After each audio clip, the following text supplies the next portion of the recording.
Assalomu alaykum. Bu darsimizda poliliniyani ko'rib chiqamiz.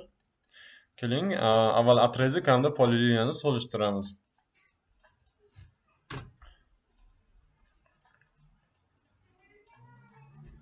Bir qarashda ular o'rtasidagi hech qanday farq yo'qqa o'xshaydi, lekin ularni belgilaganimizda ular o'rtasidagi farqni ko'rishimiz mumkin.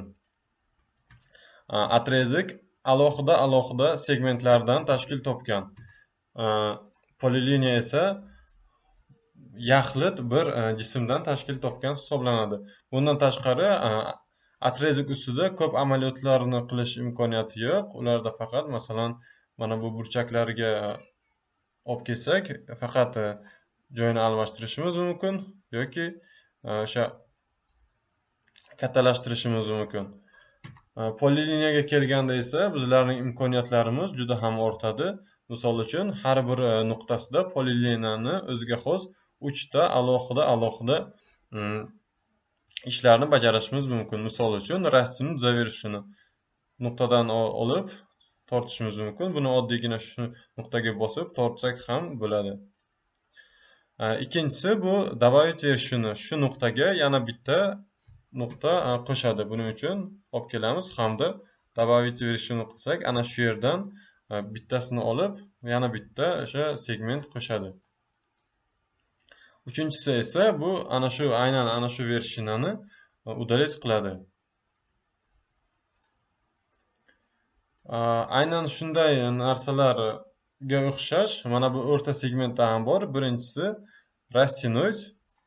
Buni shundaqgina o'zini qilsak ham bo'ladi. Rastянуть shunday belgilaymiz.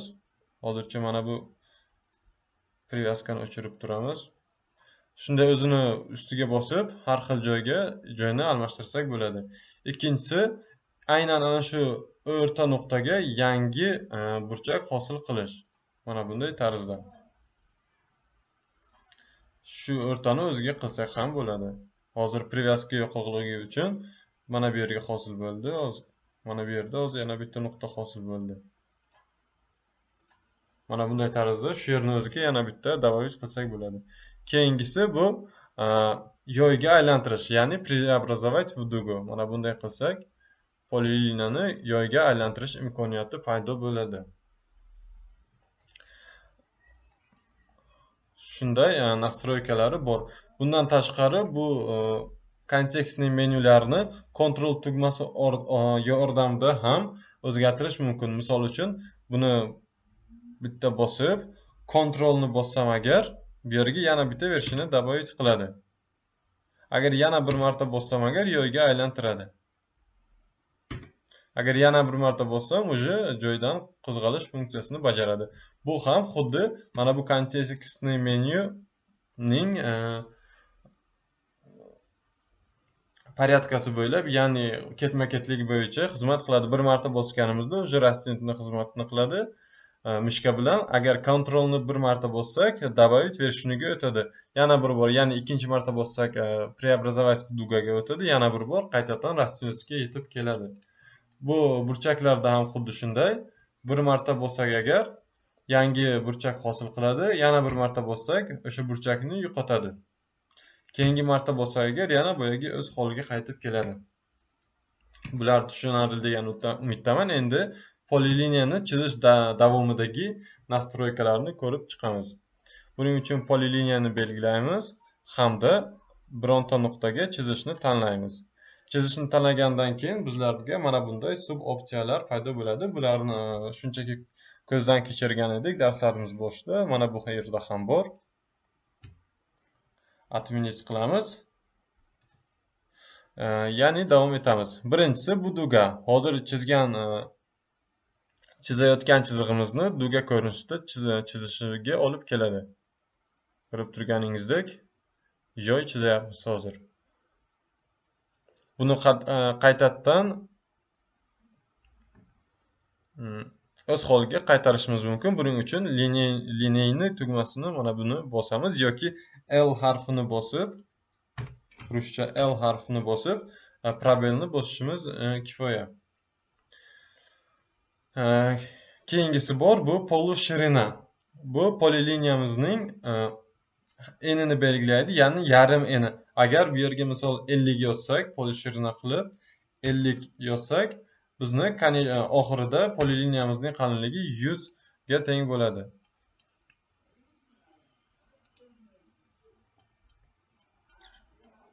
Boshlang'ich nuqtasi 50 bo'ldi, keyingi qismlari 100 ga teng bo'lyapti.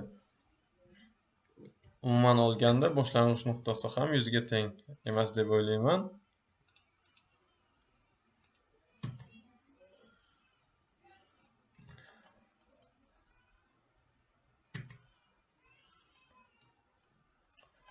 Qaytadan chizib ko'ramiz. Polishirina hamda 50. Конечно, shirina ham, ya'ni oxirgi qismi ham 50 qilamiz. Endi ko'rib turganimizdek, poliliniyamizning qalinligi 100 ga teng. Yarmi 50, yarmi 50. Общий hisobda, ya'ni 50 ga 50 100 ga teng bo'ladi. Keyingisi opsiyani ko'ramiz. Keyingisi dilina. Misol uchun hozir ma'lum bir miqdorda chizdik hamda dilinani bosib kursorimizni boshqa tomonga yo'naltirib, ma'lum bir miqdorda misol uchun 500 deb enterni bossam, ana shu poliliniyamizning davomi bo'yicha 500 mm ga chiziq chizadi. Buningda kursorimiz o'sha направленияsi, ya'ni yo'nalishni ko'rsatishi shart emas. Keyingisi o'sha chizilgan narsani отметить qiladi bitta qadam orqaga. Buni o'tgandik. Keyingisi esa shirina. Bu polishirinani o'tdik. Polishirina bu yarim qalinlik, shirina esa umuman poliliniyamizning общий qalinligini belgilaydi.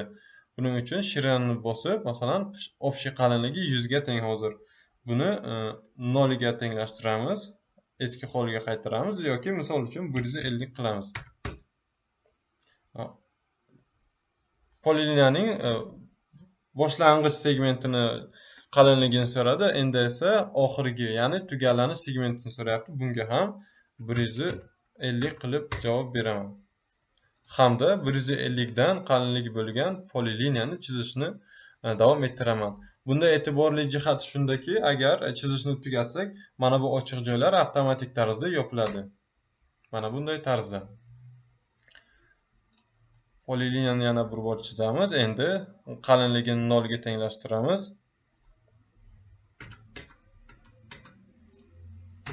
Bo'ldi, endi 0 ga tenglashdi. Endi esa bu hamma sub opsiyalarini ko'rib o'tdik.